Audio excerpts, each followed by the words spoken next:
smart listener and smart people, welcome back to YouTube channel Smart FM Makassar. Dan hari ini senang banget nih Rifa Majid kembali menyapa Anda di Smart Talk Special Edition with Helen Keller International ya. Seperti di episode sebelumnya juga kita akan banyak membahas soal kesehatan, khususnya kesehatan mata begitu ya. Namun untuk hari ini kita akan lebih spesifik nih ngomongin soal fasilitas kesehatan yang sangat dekat dengan masyarakat dan gimana nih perannya untuk mencegah kebutaan alias peran puskesmas untuk mencegah kebutaan. Nah, di episode kali ini pastinya Rifa tidak sendiri karena saya ditemani oleh dua orang tampan di sini ya di studio Smart FM Makassar.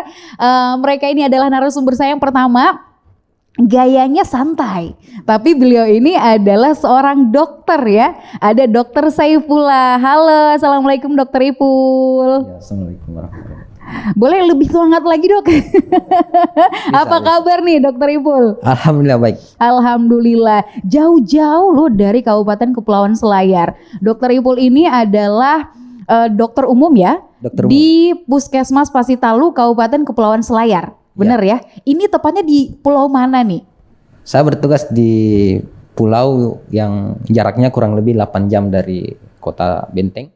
Itu di Puskesmas Pasitalu di Kecamatan Takabonerate. Oh baik. Jadi lumayan jauh ya. Dan juga pastinya ini butuh kerja keras juga seorang dokter bisa bertugas di salah satu pulau yang cukup jauh gitu ya.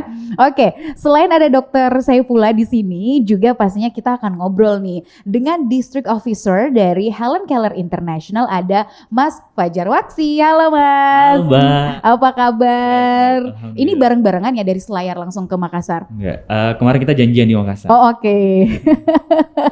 Jadi Mas Fajar ini yang bertanggung jawab ya untuk Kabupaten Kepulauan Selayar. Nah, hari ini kan kita akan ngobrol soal ini ya, peran puskesmas untuk mencegah kebutaan. Seperti apa tugas dari Dokter Ipul sendiri gitu ya di puskesmas yang ada di Kabupaten Kepulauan Selayar. Tapi saya pengen tahu dulu nih, di Kabupaten Kepulauan Selayar itu ada berapa puskesmas sebenarnya dok? Ya. Kalau untuk Kabupaten Selayar ada 14 puskesmas yang tersebar di 9 kecamatan, ada di pulau, ada yang di daratan. Khusus untuk di daratan sendiri itu ada 9 puskesmas. Dengan di pulau ada 5 puskesmas. Dan ini jaraknya lumayan jauh. Untuk puskesmas Pasilambena sendiri itu yang puskesmas paling jauh dari Kabupaten Selayar itu bisa sampai 24 jam. Kalau kita menggunakan kapal feri. Dan kalau kapal kayu dengan kondisi cuaca yang tidak bersahabat bisa lebih dari itu. Oke, udah pakai kapal feri aja 24 jam gitu ya. Oke, 14 puskesmas dari berapa pulau yang ada di Selayar ini? Selayar itu kurang lebih 130 pulau. Jadi sangat berat kondisi geografisnya untuk dijangkau oleh tenaga kesehatan. Oke, berarti kalau dari jumlah yang dokter sampaikan ini kurang ideal sepertinya jumlah ini. Ya nggak sih dokter? Karena dari 14 puskesmas 9-nya di darat, sisanya itu di pulau-pulau. Sementara pulau-pulau di Selayar ada banyak banget ya. Wah, luar biasa. Kebayang sih saya gimana kerja kerasnya tenaga kesehatan yang ada di sana. Nah, kemudian soal kebutaan sendiri gitu ya. Banyak nggak sih di Kabupaten Kepulauan Selayar ini, khususnya di puskesmas yang dokter tangani, puskesmas Pasitalu itu kasus yang ditangani, khususnya kasus mata gitu. Ya, untuk kasus mata sendiri di Kabupaten Selayar itu sangat tinggi. Mengingat Selayar ini berada pada kondisi kepulauan, di mana memiliki garis pantai yang cukup panjang dengan sinar matahari yang cukup terik. Itu kan membuat kerusakan pada mata kita, penglihatan kita. Untuk kasus katarak sendiri banyak, pterygium banyak. Khusus untuk kasus kesehatan mata pada anak juga lumayan banyak.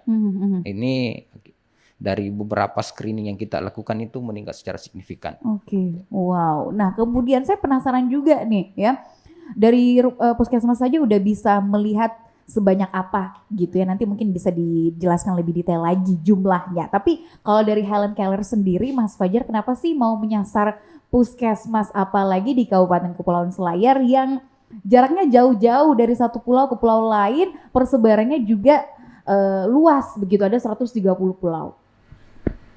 Kalau di program Helen Kellers ini, kenapa kita menyasar puskesmas yang begitu banyak juga, salah satunya di Selayar, karena kami percaya bahwa puskesmas adalah ujung tombak dari pelayanan kesehatan.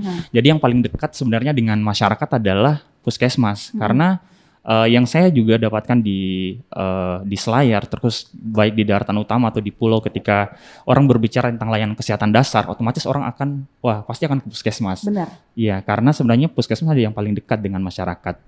Terus juga di program ini juga kami sebenarnya memaksimalkan layanan kesehatan yang telah dijalankan oleh pemerintah.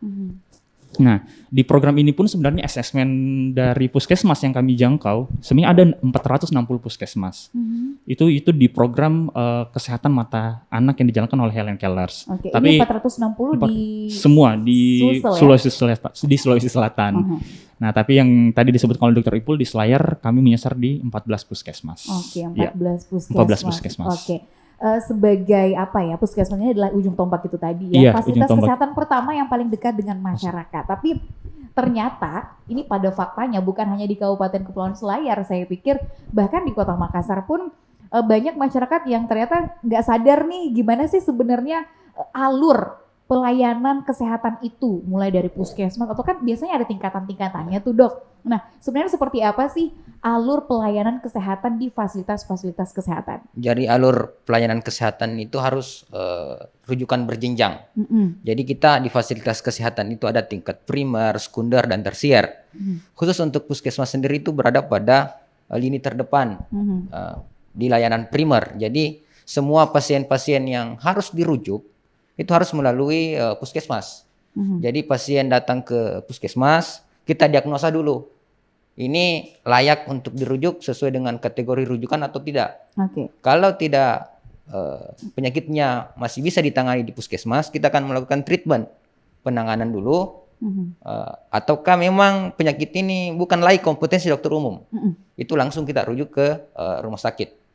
Seperti itu. Oke, jadi ke puskesmas dulu ya, karena ada memang penyakit-penyakit yang ternyata bisa ditangani kok di puskesmas tanpa harus ke rumah sakit. Ini bahkan yang harus disadari oleh masyarakat. Kenapa rumah sakit selalu penuh? Karena orang kalau sakit pikirannya langsung rumah sakit. Kok nggak ke puskesmas dulu gitu kan, sebagai layanan yang pertama gitu. Nah, dengan hadirnya Helen Kellers sendiri sejak tahun 2019 ya? 2019 di khusus untuk Kepulauan Selayar. Kepulauan Selayar. Nah, gimana nih kontribusi dari Helen Kellers sendiri untuk di Kabupaten Kepulauan Selayar? Kontribusi Helen Kellers Indonesia di Kabupaten Selayar sangat signifikan. Karena Helen Kellers sendiri telah menyasar beberapa kegiatan-kegiatan yang sangat kita butuhkan untuk puskesmas itu sendiri. Mulai dari sosialisasi di pemerintah kabupaten, sosialisasi ke SD-SD, sosialisasi ke puskesmas, dan melakukan pelatihan-pelatihan kepada tenaga kesehatan. Oke, apa saja itu? Pelatihan deteksi dini kebutaan pada anak itu sangat penting, sehingga kasus-kasus kebutaan itu kita bisa dapatkan sedini mungkin, sehingga prognosis atau tingkat kesembuhan penyakit tersebut bisa lebih baik dibanding pendeteksi yang kita lakukan itu terlambat. Seperti itu. Oke, jadi itu bentuk kontribusinya gitu ya. Ada pelatihan khusus juga untuk tenaga kesehatan. Tapi saya penasaran juga respon masyarakat nih dari kacamata dokter gitu ya, sebagai tenaga kesehatan di puskesmas, responnya seperti apa dengan adanya program dari Helen Kellers seperti itu? Mereka sangat antusias dengan program ini. Apalagi kan ada program pembagian kacamata kemarin. Oh ya. Jadi dan itu berpusat di puskesmas ya? Dari siswa-siswa itu mereka sudah tidak sabar mendapatkan kacamatanya. Ini kan pembagian kacamata sempat tersendat gara-gara COVID. Jadi sudah banyak masyarakat yang datang ke puskesmas. Mana kacamata anak saya? Saya bilang kita ini belum bisa melaksanakan pengukuran kacamata. Karena COVID ini masih sangat tinggi di Kabupaten Selayar. Makanya baru bulan kemarin bulan Oktober baru ya? bisa dilakukan pembagian kacamata. Okay. Mereka sangat antusias menunggu pembagian tersebut. Oke, berarti kelihatan banget nih kontribusi dari Helen Kellers sendiri bisa dirasakan bukan hanya dari pihak puskesmas tapi juga masyarakat. Sekarang pertanyaannya, dari Helen Keller sendiri gimana caranya untuk bisa menjangkau? Ini kan puskesmas yang tadi dikatakan dari 14 puskesmas itu jaraknya jauh-jauh dari satu puskesmas ke puskesmas lain. Selain itu juga satu puskesmas pastinya akan menangani bukan hanya satu pulau. Jadi mencakup beberapa gitu kan. Nah, dari Helen Keller sendiri bagaimana untuk bisa menjangkau sekian banyaknya puskesmas itu? Dalam program ini kami melakukan pelatihan berjenjang yang di mana dimulai di pelatihan provinsi, di tingkat provinsi kami melatih pelatih kabupaten. Jadi setelah pelatih kabupaten ini dilatih di provinsi, mereka akan melakukan lagi pelatihan berjenjang di tingkat kabupaten. Nah, di kabupaten ini pelatih kabupaten ini akan melatih tenaga kesehatan dari puskesmas. Nah, dari tenaga kesehatan puskesmas ini nanti akan turun lagi melatih kader posyandu dan juga guru UKS di sekolah-sekolah. Jadi udah jelas alurnya seperti apa ya. Pengkaderan berarti ya, saya nangkapnya seperti itu gitu ya. Boleh, dan salah satu pelatih kabupaten yang dilatih oleh Helen Keller di tingkat provinsi adalah Dr. Saiful salah satunya ya. Betul. Itu apa saja yang dilatih, dokter? Kemarin yang diberikan kepada kita itu banyak hal, mulai dari mengenali ciri-ciri kebutaan, pemeriksaan fisik mata, sampai tata laksana bahkan kita termasuk diajarkan. refraksi juga? Termasuk refraksi. Jadi pelatihan refraksi itu memang satu bentuk pelatihan itu kepada 3 orang dokter umum di Kabupaten Selayar, dan ini saya pikir sangat penting mengingat program pemerintah ke depannya pemeriksaan refraksi itu tidak lagi dilaksanakan di rumah sakit, tapi dikembalikan ke puskesmas. Dan ini langkah yang sangat tepat yang diambil Helen Keller karena telah melatih dokter-dokter puskesmas. Jadi apabila kebijakan pemerintah itu nanti dilaksanakan, kita sudah siap untuk melakukan refraksi di tingkatan puskesmas. Jadi tidak lagi dirujuk ke rumah sakit.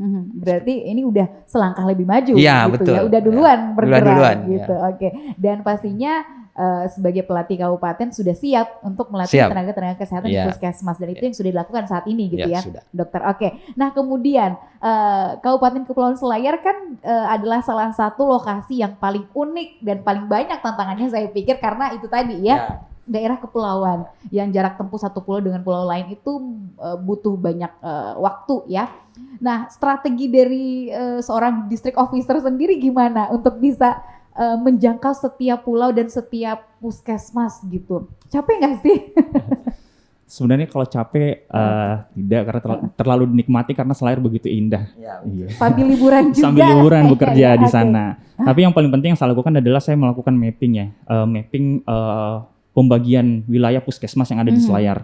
Karena tadi sudah diceritakan sama Dr. Iful, di daratan utama ada 9 dan di pulau ada 5. Jadi yang saya lakukan pas pertama datang dan bertugas di Selayar adalah menentukan pembagian lokasi puskesmas dari 14 ini.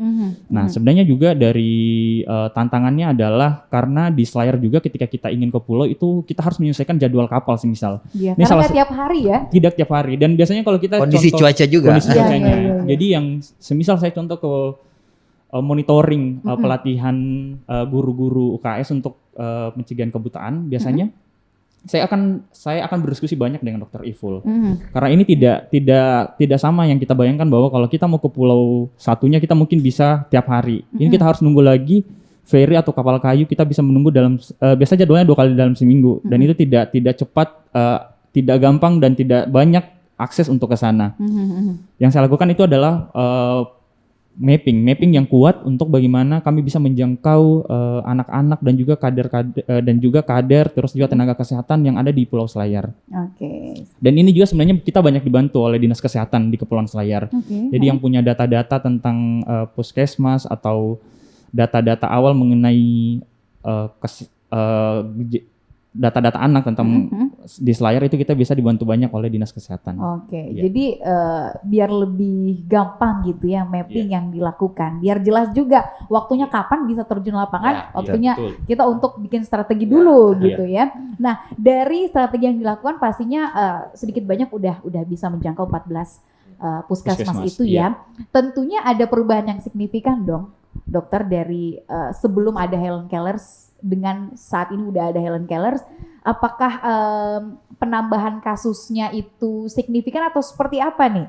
Iya. Yang ditemukan di lapangan Kalau perbandingan melihat jumlah kasus. kondisi di lapangan, khususnya di puskesmas saya di Puskesmas Pasitalu, penambahannya sangat signifikan. Mengingat tenaga kesehatan yang sudah dilatih ini itu bekerja secara terus-menerus ke pustu, ke sekolah bersama kader-kader untuk melakukan screening, sehingga penemuan-penemuan kasus itu semakin meningkat. Ini menjadi lebih bagus ke depannya kalau ini dilaksanakan terus-menerus, sehingga penemuan kasus itu lebih dini, sehingga kita mampu memberikan tata laksana yang tepat. Kalau signifikan, sangat signifikan. Ya. Berarti kelihatan banget ya perbandingan kasusnya dari sebelum Helen Kellers bergabung, datang ke Selayar sama yang sekarang. Gitu itu ya, karena makin banyak orang tahu ya nggak sih? Kepedulian masyarakat juga semakin meningkat terhadap kesehatan mata itu sendiri. Mau ditambahkan? Mau tambahkan. Jadi sebenarnya karena program ini banyak kita melakukan banyak screening di tingkat-tingkat dasar seperti posyandu, juga di tingkat sekolah. Jadi akhirnya sebenarnya data yang didapatkan yang masuk di kita juga di Helen Kellers di program ini itu semakin banyak data kasus gejala-gejala mata yang didapatkan di lapangan. Tapi secara spesifik kami tidak punya data sekarang karena itu ada di rekapan datanya ada di Dinas Kesehatan. Tapi informasi yang saya dapatkan juga dari Dinas Kesehatan adalah dengan program ini semakin banyak juga gejala-gejala mata atau temuan-temuan yang didapatkan oleh tenaga kesehatan di lapangan mengenai permasalahan mata, baik itu untuk anak-anak dan juga untuk masyarakat yang lebih luas lagi. Jadi kasusnya bisa lebih variatif yang ditemukan, atau mungkin dokter juga bisa melihat dengan kunjungan hariannya gitu ya. Banyak yang ternyata masyarakat datang untuk memeriksakan matanya. Ya, kunjungan rawat jalannya. Baik. Saya yakin bukan hanya kuantitas nih yang pengen kita tahu dan berapa jumlahnya sesignifikan apa, tapi bagaimana kualitasnya, kualitas pelayanan, dan yang paling penting kualitas penyebaran informasi itu. Nah, seperti apa Helen Kellers sendiri menjamin bahwa kualitas penyebaran informasi baik ke masyarakat maupun petugas atau tenaga kesehatan di setiap puskesmas itu benar-benar terjamin gitu, Mas Fajar? Jadi yang kami lakukan adalah yang tadi saya berbicara tentang pelatihan yang dilakukan di tingkat kabupaten. Jadi sejauh di mana setiap pelatihan dilakukan baik di tingkat puskesmas, di posyandu atau di tingkat guru sekolah, itu kami selalu melakukan monitoring. Di monitoring dilakukan oleh saya sebagai district officer juga dan dibantu dengan salah satunya Dr. Iful. Jadi Dr. Iful juga salah satu pemateri Kabupaten Helen Kellers di Selayar. Jadi dalam setiap kegiatan yang kami lakukan, kami selalu berkesempatan untuk melakukan monitoring di setiap kegiatannya, memastikan bahwa informasi yang disampaikan oleh para pelatih tersampaikan dengan baik kepada para tenaga kesehatan yang dilatih. Terus juga kami membagikan juga KIE. KIE itu komunikasi, informasi, dan edukasi. Iya, itu berupa poster. Ada poster pencegahan kebutaan terhadap anak. Terus ada juga mengenai poster bagaimana gejala-gejala mata yang harus dirujuk ke puskesmas. Terus itu yang ada di setiap puskesmas begitu ya? Itu yang diberikan di puskesmas, diberikan di guru sekolah yang kami latih dan juga di kader posyandu. Terus kami juga sebenarnya kan melakukan screening mata. Jadi kami juga membagikan alat-alat untuk bagaimana guru-guru di sekolah bisa melakukan screening dini kepada anak-anak. Jadi udah kelihatan udah sampai mana jangkauannya gitu. Tapi pasti ada tantangan dong. Saya penasaran, tantangan yang dihadapi oleh Dr. Iful sendiri gimana? Sebagai salah satu pelatih kabupaten, dokter umum yang langsung melayani masyarakat juga. Tantangannya sejauh ini bagaimana? Tantangan kita banyak juga sebenarnya, termasuk kondisi geografis Kabupaten Selayar yang cukup berjauhan, sehingga kita agak berat untuk menjangkau seluruh pusat-pusat daerah-daerah kita di pedesaan-pedesaan itu. Termasuk juga penyediaan fasilitas alat-alat kesehatan, khususnya alat-alat mata juga perlu disiapkan di puskesmas. Apalagi nanti kalau pemeriksaan refraksi itu, pemeriksaan kacamata itu dikembalikan ke puskesmas, itu akan butuh alat yang khusus untuk pemeriksaan itu. Yang kedua, tantangan kita adalah kita belum sampai hari ini belum melatih semua pustu-pustu. Ya. Puskesmas pembantu kita yang itu tersebar di semua desa di kepulauan maupun di daratan. Kita kemarin hanya menjangkau beberapa kader, beberapa guru-guru sekolah, dan ini harusnya nanti tugas pemerintah kabupaten untuk bisa membreakdown ke bawah program ini sehingga bisa berjalan berkelanjutan. Ya. Jadi nanti sebisa mungkin puskesmas mengembangkan program ini, melatih semua kader-kader yang ada di desa-desa, kader-kader yang di pustu dan petugas-petugas kesehatan yang ada di pustu juga. Sehingga semua mendapatkan informasi yang lebih real dan terpercaya untuk nantinya bisa melakukan kegiatan screening di daerahnya masing-masing. Oke, baik. Tapi kalau diminta untuk memberikan masukan, seharusnya puskesmas itu seperti apa sih khususnya untuk mencegah kebutaan? Peranannya seperti apa? Peranannya puskesmas adalah garda terdepan dalam mengatasi kebutaan pada anak. Jadi semua kasus-kasus kebutaan harusnya ditemukan lebih dini di fasilitas kesehatan primer dan dibawa dari naungan puskesmas, baik itu di pustu maupun di posyandu-posyandu. Jadi harusnya puskesmas lebih rutin untuk melakukan screening ke sekolah-sekolah, posyandu-posyandu sehingga kasus-kasus ini dapat ditemukan secara dini. Juga petugas-petugas yang puskesmas maupun guru-guru yang telah dilatih itu bisa melaporkan secepatnya ke puskesmas sehingga kita melakukan diagnosa lebih cepat dan bisa melakukan rujukan berjenjang supaya bisa ditangani lebih cepat. Apalagi kasus-kasus yang berat itu harus dilakukan rujukan secara cepat biar penanganannya lebih komprehensif. Oke, tapi ada nggak sih masyarakat ataupun anak-anak nih yang dokter temukan takut malah datang ke puskesmas untuk memeriksakan mata? Kadang juga ada takut, tapi karena petugas-petugas sudah dilatih bagaimana mendekati, melakukan persuasif kepada anak-anak dan kepada orang tuanya juga, akhirnya mereka nurut untuk datang ke kita. Apalagi kita selalu menyampaikan bahwa HKI selalu memfasilitasi apabila ada kendala terkait kesehatan mata. HKI beberapa pasien ya di Kabupaten Selat Seri sudah difasilitasi ke HKI untuk dirujuk ke Makassar. Oke, baik. Nah, itu kalau tantangan dan juga ada tadi masukan sedikit dari Dokter Iful gitu. Kalau dari Helen Keller sendiri selaku District Officer apa nih sejauh ini tantangannya dalam menjalankan program? Udah setahunan ini ya?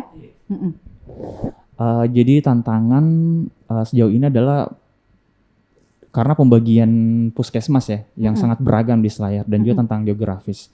Jadi mungkin secara akses ya, jadi ada akses yang memang membatasi kita untuk bisa menjangkau lebih banyak anak-anak di Kabupaten Selayar. Tapi mungkin saya bisa highlight ada cerita saya yang saya bisa menjangkau salah satu puskesmas paling terluar di Kabupaten Kepulauan Selayar. Yang kalau dari jarak ibu kota kabupaten itu berjarak 24 jam. Oke. Iya, tapi sehari semalam. Sehari gitu semalam. Itu sangat jauh jaraknya dan tapi saya kemarin menjangkau puskesmas ini dengan lewat Momere, lewat Flores.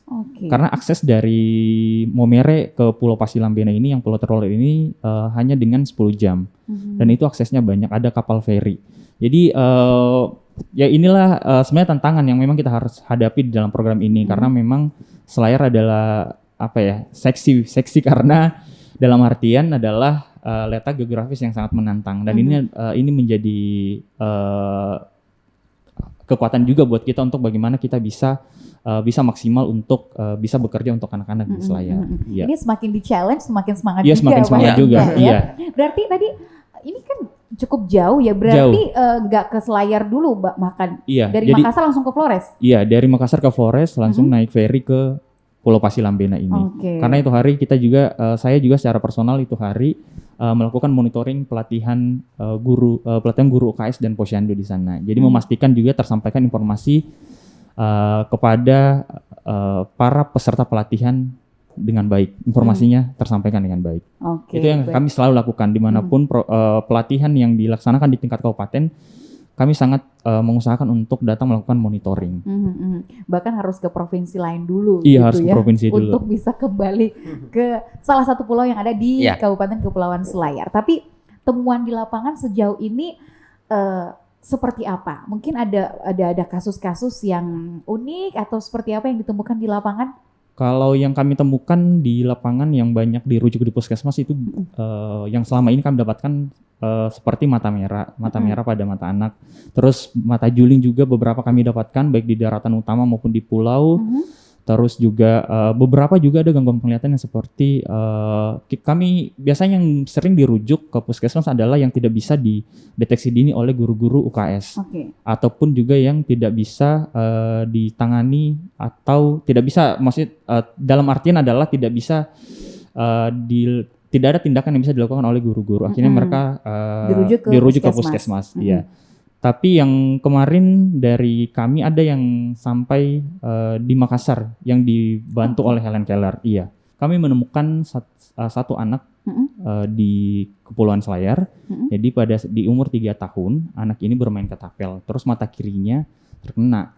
Iya, kena mata kirinya. Jadi dari umur 3 tahun ini tidak ada gejala yang dirasakan oleh keluarga ataupun tidak disadari oleh keluarga ya. Tidak disadari dan akhirnya belum pernah diperiksakan ke puskesmas. Tapi di kemarin pada saat kami telah melakukan pelatihan ke guru-guru di sekolah, akhirnya guru-guru ini melakukan screening dini di sekolah. Akhirnya ada salah satu guru yang menemukan anak ini. Baru ketahuan? Baru ketahuan di umur 12 tahun. Wow. Iya, di umur 12 tahun baru ketemuan. Cukup lama Cukup lama. Jadi 9 tahunan lah ya. 9 tahunan baru didapatkan oleh guru KS. Dan ternyata pada saat umur 12 tahun ini mata kirinya sudah terlihat putih. Sudah ada putih di pupilnya. Nah, akhirnya karena guru KS ini pernah melakukan pelatihan tentang deteksi dini tentang pencegahan kebutaan, akhirnya dia tahu bahwa sebenarnya ini adalah gejala mata yang harus dirujuk ke puskesmas. Dan akhirnya guru ini menghubungi orang puskesmas yang pernah melatih. Jadi akhirnya setelah ditelepon dan akhirnya anak ini bisa dirujuk ke puskesmas. Dan dirujuk ke puskesmas akhirnya diperiksa oleh dokter di puskesmas.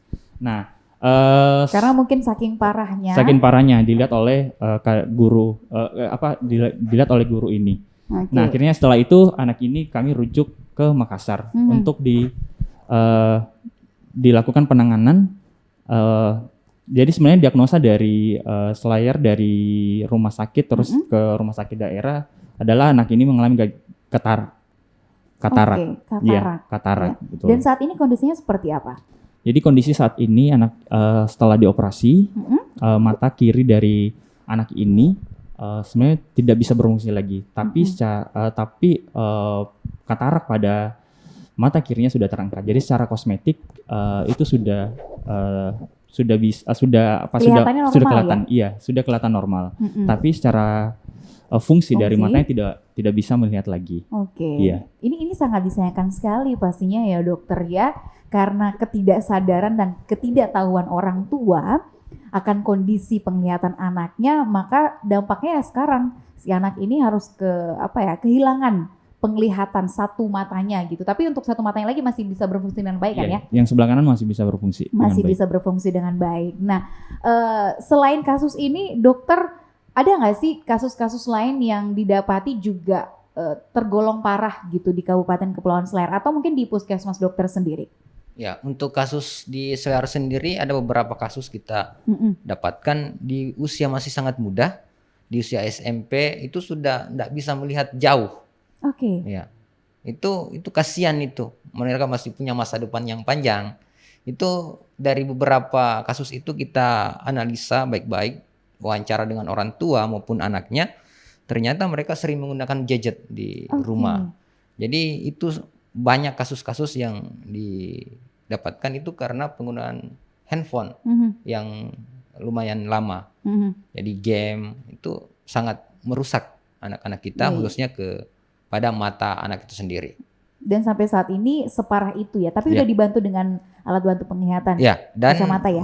Kita setelah screening dan kita telah melakukan pengukuran kacamata. Dan itu murni dari bantuan Helen Keller Indonesia. Baik. Nah, sudah kelihatan juga seperti apa kontribusi dan juga banyak kasus-kasus yang saya juga pikirnya bahwa udah banyak orang tertolong juga ya dengan adanya program dari Helen Sangat Kellers. banyak. Sangat banyak. Nah, harapannya ke depan seperti apa nih, dokter? Untuk secara umum di Kabupaten Kepulauan Selayar. Ya, untuk di Kabupaten Selayar sendiri, saya pikir program ini tidak boleh berhenti sampai di sini. Peran pemerintah daerah khususnya Dinas Kesehatan harus mampu membreakdown sehingga program ini bisa berjalan secara berkesinambungan. Jadi setelah Helen Keller meninggalkan atau tidak lagi berkontribusi terhadap Selayar, program ini kita harus adopsi. Jadi kita melakukan pelatihan berjenjang secara terus-menerus kepada kader, kepada guru-guru di sekolah, sehingga seperti diceritakan Fajar tadi bahwa penemuan kasus-kasus itu bisa lebih cepat. Benar. Sebelum kondisi itu tidak bisa tertolong lagi. Jadi Dinas Kesehatan maupun pemerintah daerah harus proaktif untuk mendorong program ini sehingga puskesmas juga secara keseluruhan bisa melaksanakan program ini. Karena kalau hanya puskesmas itu sendiri itu akan parsial-parsial aja. Jadi hanya salah satu puskesmas saja yang melakukan. Tapi kalau pemerintah sendiri yang proaktif memasukkan ini dalam sebuah program jangka panjang atau jangka menengah itu akan lebih bagus lagi sehingga semua puskesmas akan melaksanakan program ini. Benar. Ya, jadi harapannya setelah ini walaupun sudah tidak bekerja sama lagi dengan Helen Kellers, programnya akan terus berjalan gitu ya. Khususnya harapannya kepada pemerintah daerah. Dari Helen Kellers, harapannya ke depan setelah meninggalkan Kabupaten Kepulauan Selayar gitu, kapan nih? Apakah memang udah jadi akhir gitu? Sebentar lagi, Mbak. Sebentar lagi. Nah, setelahnya akan seperti apa? What's next?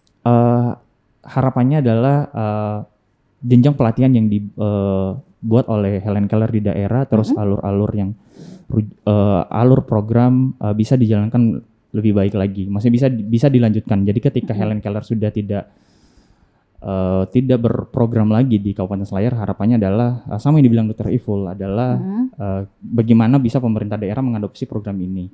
Itu karena sejauh ini yang kami lakukan juga di Selayar di kabupaten adalah bagaimana kami bukan membuat alur baru, tapi kami membantu memaksimalkan alur layanan kesehatan yang sudah ada, seperti di puskesmas. Bagaimana alur rujukan, bagaimana masyarakat tahu bahwa sebenarnya alur rujukan ketika mendapatkan gejala-gejala mata yang didapatkan baik itu masyarakat ataupun kader posyandu ataupun tenaga kesehatan, itu seharusnya mereka bisa tahu bahwa sebenarnya ini yang harus kita lakukan. Baik. Untuk melanjutkan itu pastinya pendekatan dari Helen Kellers kepada pemerintah harus lebih ini lagi ya, harus lebih dekat lagi biar berkesinambungan, biar bisa sustainable gitu ya berjalannya program ini dan puskesmas bisa benar-benar berperan dalam mencegah kebutaan pada anak dan juga masyarakat secara umum. Terima kasih banyak Mas Fajar untuk waktunya. Terima kasih. Dr. Iful terima kasih banyak juga. Semoga obrolan kita ini bermanfaat dan pastinya mendapatkan pencerahan nih smart listener dan juga smart people yang menyaksikan Smart Talk Special Edition with Helen Keller International. Nah, setelah ini pastinya masih ada pembahasan-pembahasan menarik lainnya di Smart Talk kita, makanya jangan lupa untuk subscribe channel ini dan biar Anda tidak ketinggalan pembahasan-pembahasan menarik di Smart Talk bersama dengan Helen Keller International. Dan akhirnya saya Rifa Majid, Dr. Iful dan juga Fajar, Mas Fajar ya, pamit undur diri, sukses untuk Anda. Sampai jumpa di episode selanjutnya.